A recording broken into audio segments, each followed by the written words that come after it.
রোজার অবস্থায় কেউ কিন্তু সুগার টেস্ট করাইতে পারবো না। আজানোর সময় কিছু মানুষের সাহারি খাওয়ার তা হয়, লিপস্টিক লাগাইলে কেতা রোজা ভাঙ্গি জীবনে, ব্লাড টেস্ট করলে কেতা রোজা ভাঙ্গি বনে। আসসালামু আলাইকুম ওয়া রাহমাতুল্লাহি ওয়া বারাকাতুহু। মাদানী ডিজিটাল স্টুডিওর প্রিয় দর্শক ও শ্রোতা, আজকে আমরা বিশেষ একটা অনুষ্ঠান নিয়ে আপনাদের সামনে হাজির হয়েছি, যেটার বিষয় হইল রমজান। আর রমজানের সম্পর্কে অনেক ভুল মাসআলা আমরা সমাজের মাঝে প্রচার হয়ে গেছে, যেটা আমরা লাগেন জানা খুব বেশি জরুরি। আর এটা মাসআলা জানার লাগেন আমরা স্টুডিওতে আজকে উপস্থিত আছেন জামিয়াতুল মদিনা শিলচরের মুদাররিস হযরত মাওলানা মুফতি তাজউদ্দিন মাদানী সাহেব। হুজুর আসসালামু আলাইকুম ওয়া রাহমাতুল্লাহি ওয়া ওয়ালাইকুম বারাকাতুহু। আসসালাম ওয়া রাহমাতুল্লাহি ওয়া বারাকাতুহু। হুজুরের কাছে রমজান বিষয়ে আমরা কিছু মাসলা আলোচনা করবো, যেটা খুব বেশি জানা জরুরি, যেটা ভুল মাসলা আমরা সমাজেও প্রচার হয়ে গেছে।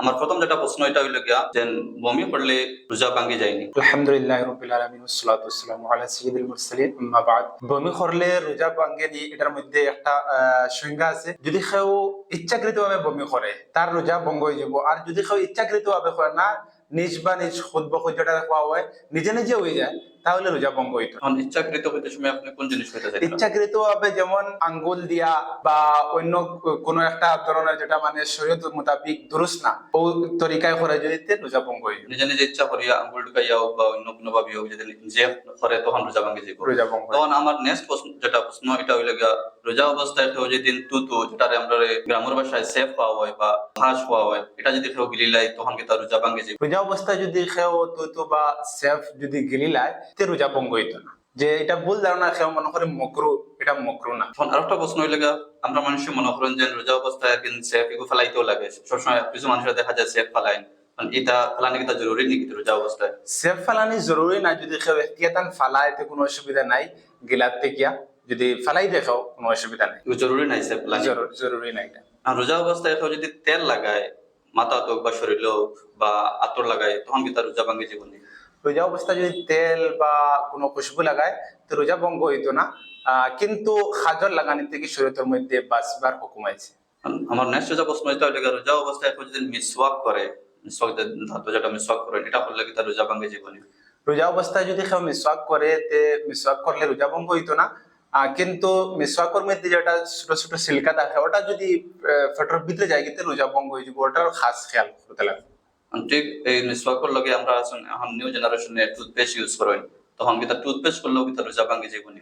টুথপেস্ট করার মকরু, যদি রোজা অবস্থায় টুথপেস্ট করে অপছন্দনীয়, আর এটা মকরু, এটা থেকে আমরা বাঁচতাম। আর যদি এই টুথপেস্ট করার কারণে আমরা পেটের ভিতরে গলার দিকে হইয়া কোনো কিছু অংশ যদি জায়গাতে রোজা ভঙ্গ হয়ে যাব, তা ওইটা ভালো হইলো ওটা যে টুথপেস্টের জায়গাতে আমরা যেটা শরীয়তে আমরা হুকুম দিছে, মিসওয়াকটা হইলে যদি আমরা এটা থেকে বাঁচতে পারি। রোজা অবস্থায় কেউ যদি আগরবাতির গ্রান হে নিজে ইচ্ছা করে টানিয়া লয়, তখন কি তার রোজা ভাঙ্গি বনি? যদি এমনি তো একটা আগরবাতি আছে, আগরবাতির খুশবু রুমের মধ্যে আছে, তো কোনো অসুবিধা নাই, খুশবু পাইছে। আর যদি গ্রানটা ভিতরে লইলায়, তাহলে রোজা ভঙ্গ হয়ে যাব। মোট কথা হইছে ইচ্ছা করিয়া আগরবাতি যখন জলের দ্বারো গিয়া হে টান দিয়া লয়, তখন রোজা ভাঙ্গি। তো রোজা ভঙ্গ হয়ে যাব। ঠিক আরেকটা মশলা হইল গিয়া, আমরা এখন মনে করেন যে রোজা অবস্থায় কেউ যদি ইনজেকশন লাগায় তে রোজা ভাঙ্গি যাব, এটা কি তার ঠিক নেই? রোজা অবস্থায় যদি ইনজেকশন লাগায় তো রোজা ভঙ্গ হইতো না, এটা ভুল ধারণা। ইনজেকশন লাগলে কোনো অসুবিধা নেই। কোনো অসুবিধা নেই। আর রোজা অবস্থায় কেউ যদি ব্লাড টেস্ট করে বা রক্ত পরীক্ষা যে হওয়া হয়, ব্লাড টেস্ট করলে কি তার রোজা ভাঙ্গি বনি? রোজা অবস্থায় ব্লাড টেস্ট করলে রোজা ভঙ্গ হইতো না। রোজা অবস্থায় লিপস্টিক লাগাইলে কি তার রোজা ভাঙ্গি জীবনে? রোজা অবস্থায় লিপস্টিক লাগাইলে রোজা ভঙ্গ হবে না, কিন্তু যে লিপস্টিকের মধ্যে যেটা তরি থাকে, এটা ভিজা ভিজা থাকে, ওটা যদি কোনো অংশ একটা যদি পেটের ভিতরে চলে যায়, তাহলে রোজা ভঙ্গ হয়ে যাবে। মানে আরেকটা আমরা এখানে খুব একটা ভুল মাসলা প্রচার হয়েছে যে মনে করেন যে সাহরি খাইলে না, যেটা আমরা গ্রাম্য ভাষায় ফতা খাওয়া হয়, তো ফতা খাইলে না মানুষ রোজা রাখবে না, রোজার লাগে সাহরি খাওয়া জরুরি নেই? রোজার লাগে সেহরি খাওয়া জরুরি না, সেহরির লগে এটা আলাদা একটা জিনিস। আর রোজার লগে আলাদা। রোজার সেহরির লগে যদি খায়, তে দিনের মধ্যে দিনের চলাফেরা চলাকালীন অবস্থায় তার কিতা হইব যে চলতে শরীরের মধ্যে তাকত এবং কুয়াত পাইব, এটা যে জরুরি এলা কোনো না। রোজার অবস্থায় কেউ কি তার সুগার টেস্ট করাইতে পারবো নি? রোজা অবস্থায় সুগার টেস্ট করাইতে পারবো, কোনো অসুবিধা নেই। এটার মধ্যে একটা ইনজেকশন দিয়ে তোরা একটা রক্ত নেওয়া হয়, এটার মধ্যে কোনো অসুবিধা নেই। মানে রোজা অবস্থায় কেউ যদি সুগার টেস্ট করাইতে তার রোজা ভাঙ্গিত না, কোনো অসুবিধা কোনো হবে? অসুবিধা। রোজার অবস্থায় কি ব্লাড ডোনেট বা রক্তদান করা যায় বলি? রোজা অবস্থায় ব্লাড ডোনেট বা রক্তদান করা যাবে, কোনো অসুবিধা নেই।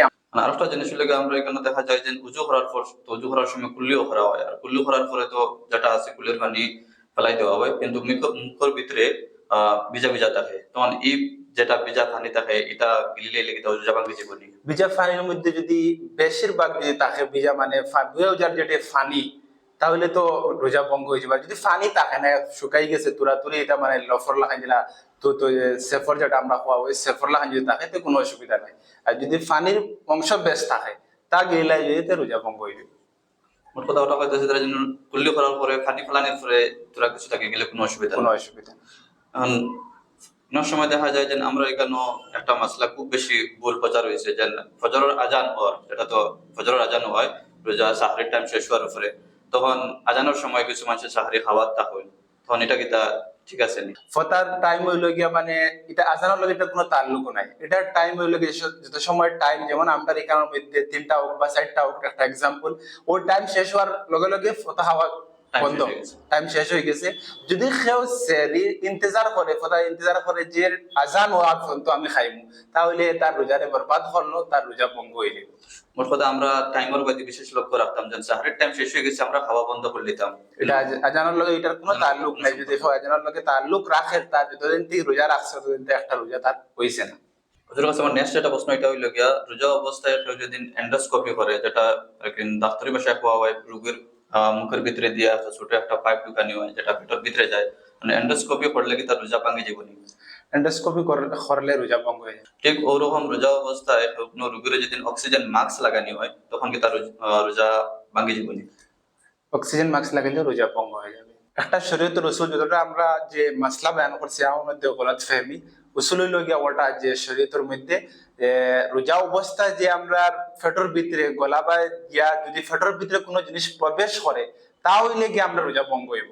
আর যদি আমরা শরীর থেকে বার হয়, যেমন রক্ত বার হয় বা বমি হয় নিজের ইচ্ছাকৃত ভাবে না, তো এটার মধ্যে কোনো অসুবিধা নাই। হ্যাঁ, কোনো কোনো জিনিস মানে আলাদা আছে, ওটার মধ্যে বমির মধ্যে যদি ইচ্ছাকৃত ভাবে বমি করে তাহলে গিয়া আলাদা হুকুম হইবে। আলহামদুলিল্লাহ, মাদানী ডিজিটাল স্টুডিওর প্রিয় দর্শক ও শ্রোতা, আজকে আমরা যেটা এপিসোড করছি রোজার সম্বন্ধে, এরকম আরো অনেক মাসলা মাসাইল আছে যেটা আমরা সমাজের মাঝে ভুল প্রচার হয়েছে, এটা আপনারা আমরা কমেন্টের মাঝে জানাইবা। পরবর্তী নেক্সট যেটা এপিসোড হইব এটা ইনশাআল্লাহ আমরা এই বিষয় নিয়ে আমরা এপিসোডটা বানাইবো। আসসালামু আলাইকুম ওয়া রাহমাতুল্লাহি ওয়া বারাকাতুহু।